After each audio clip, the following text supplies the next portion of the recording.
پیارے دوستو، آج کی اس ویڈیو میں ہم آپ کو بتانے والے ہیں نبی پاک صلی اللہ تعالیٰ علیہ وسلم اور ایک اونٹ کا واقعہ۔ دوستو، یہ جاننے کے لیے برائے مہربانی ویڈیو کو آخر تک ضرور دیکھیں۔ اگر آپ ہمارے چینل پہ نئے ہیں تو چینل کو سبسکرائب کریں اور بیل آئیکن دبا دیں۔ حضرت تمیم داری رضی اللہ تعالیٰ عنہ فرماتے ہیں کہ ایک بار حضور صلی اللہ تعالیٰ علیہ وسلم بارگاہ اقدس میں حاضر تھے کہ ایک اونٹ بھاگتا ہوا آیا اور صلی اللہ تعالیٰ علیہ وسلم کے سر انور کے پاس آ کر کھڑا ہو گیا، جیسے کان میں کوئی بات کہہ رہا ہو۔ آپ صلی اللہ تعالیٰ علیہ وسلم نے فرمایا، اے اونٹ، پرسکون ہو جا، اگر تو سچا ہے تو تیرا رب تجھے فائدہ دے گا، اگر تو جھوٹا ہے تو تجھے اس رب کی سزا ملے گی جو ہماری پناہ میں آتا ہے۔ اللہ تعالیٰ بھی اسے امان دے دیتا ہے اور ہمارے دامن میں بنا لینے والا کبھی نامراد نہیں ہوتا۔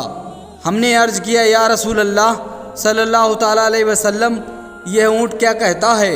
آپ صلی اللہ تعالیٰ علیہ وسلم نے فرمایا، اونٹ کے مالکوں نے اسے ذبح کر کے کھا لینے کا ارادہ کر لیا تھا تو یہ ان کے پاس سے بھاگ آیا ہے۔ تمہارے نبی صلی اللہ تعالیٰ علیہ وسلم سے مدد مانگی ہے۔ ہم سب ابھی گفتگو میں مشغول تھے کہ اس اونٹ کے مالک بھاگتے ہوئے آئے۔ اونٹ نے ان کو آتے ہوئے دیکھا تو دوبارہ حضور صلی اللہ تعالیٰ علیہ وسلم کے سر مبارک کے پاس کھڑا ہو گیا۔ اب آپ صلی اللہ تعالیٰ علیہ وسلم کے پیچھے چھپنے لگا۔ ان کے مالکوں نے عرض کیا، یا رسول اللہ صلی اللہ تعالیٰ علیہ وسلم، یہ ہمارا اونٹ 3 دن سے ہمارے پاس سے بھاگا ہوا ہے اور آج یہ ہمیں آپ کی خدمت میں ملا ہے۔ اس پر آپ صلی اللہ تعالیٰ علیہ وسلم نے فرمایا، یہ میرے سامنے شکایت کر رہا ہے کہ یہ تمہارے پاس کئی سال تک پلا بڑھا۔ جب موسم میں گرمی آتا تو تم گھاس اور چارے والے علاقے میں اس پر سوار ہو کر جاتے، اور جب موسم میں سردی آتا تو تم اسی پر بیٹھ کر گرم علاقوں کی طرف جاتے۔ جبکہ یہ خستہ حال کی عمر میں پہنچ گیا ہے تو تم نے اسے ذبح کر کے اس کا گوشت کھا لینے کا ارادہ کر لیا ہے۔ انہوں نے عرض کیا، خدا کی قسم یا رسول اللہ صلی اللہ تعالیٰ علیہ وسلم، یہ بات بالکل اسی طرح ہے جس طرح آپ نے فرمایا۔ اس پر حضور صلی اللہ تعالیٰ علیہ وسلم نے فرمایا، ایک اچھے خدمت گزار کی کے مالکوں کی طرف سے کیا یہی جزا ہوتی ہے؟ تو وہ عرض گزار ہوئے کہ یا رسول اللہ صلی اللہ تعالیٰ علیہ وسلم، اب نہ ہم اسے بیچیں گے اور نہ ہی اس کو ہم ذبح کریں گے۔ اس کے بعد آپ صلی اللہ تعالیٰ علیہ وسلم نے اس اونٹ کو کچھ درہم میں خرید لیا اور فرمایا، اے اونٹ، جا، تو اللہ تعالیٰ کی رضا کی خاطر تو آزاد ہے۔ اس اونٹ نے حضور صلی اللہ تعالیٰ علیہ وسلم کے سر مبارک کے پاس اپنا منہ لے جا کر کوئی آواز دی تو آپ صلی اللہ تعالیٰ علیہ وسلم نے فرمایا، آمین۔ اس نے پھر دعا کی، آپ صلی اللہ تعالیٰ علیہ وسلم نے پھر فرمایا، آمین۔ اس نے پھر دعا کی، آپ صلی اللہ تعالیٰ علیہ وسلم نے پھر فرمایا، آمین۔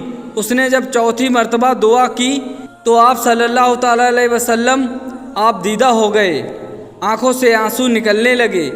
ہم نے عرض کیا، یا رسول اللہ صلی اللہ تعالیٰ علیہ وسلم، یہ اونٹ کیا کہہ رہا ہے؟ آپ صلی اللہ تعالیٰ علیہ وسلم نے فرمایا، اس نے پہلی دفعہ کہا ہے، اے نبی مکرم، اللہ آپ کو اسلام اور قرآن کی طرف سے بہترین جزا عطا فرمائے۔ میں نے کہا، آمین۔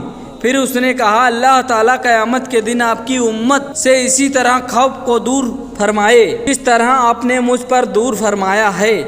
میں نے کہا، آمین۔ پھر اس نے دعا کی کہ اللہ تعالیٰ دشمنوں سے آپ کی امت کے خون کو اسی طرح محفوظ رکھے جس طرح میرا خون محفوظ فرمایا ہے۔ اس نے پھر کہا، اللہ تعالیٰ آپ کی امت کے درمیان جنگ جدا نہ ہونے دے۔ یہ سن کر رونا آ گیا، کیونکہ یہی دعائیں میں نے بھی اللہ تعالیٰ سے مانگی تھی۔ تو 3 دعا قبول فرما لی، لیکن آخری دعا سے منع فرما دیا۔ جب جبرائیل علیہ السلام نے اللہ تعالیٰ کی طرف سے مجھے خبر دی ہے کہ میری یہ امت آپس میں جنگ کر کے فنا ہوگی، جو کچھ ہونے والا ہے قلم اسے لکھ چکا ہے۔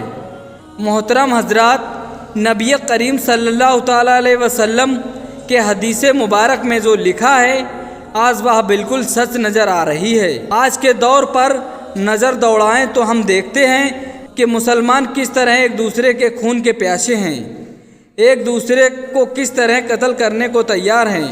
فرقہ وریت کے نام پر ایک دوسرے کے جان کے دشمن بنے ہوئے ہیں۔ جتنا نقصان مسلمان سے مسلمان کا کیا ہے اتنا شاید کافروں نے مسلمان کا نہیں کیا۔ ہمیں چاہیے کہ ہم اللہ تعالیٰ کی رسی کو مضبوطی سے تھام لیں، فرقہ وریت کو ختم کر دیں، ایک امت بن جائیں اور آپس کی نفرتوں کو ختم کر دیں۔ مسلمان کا بھائی ہے، آپس میں پیار اور محبت سے رہیں۔ اللہ تعالیٰ سے دعا ہے ہم سب کو سمجھنے اور نیک بننے کی توفیق عطا فرمائے، آمین۔ دوستوں امید کرتے ہیں ویڈیو آپ کو اچھی لگی ہوگی، تو اس صورت میں ویڈیو کو دل سے لائک کریں اور تمام قریبی رشتہ داروں میں شیئر کریں۔ نیکی کی بات جان کر یا سن کر آگے پہنچانا صدقہ جاریہ ہے اور اس کا اجر تا قیامت تک ملتا ہے۔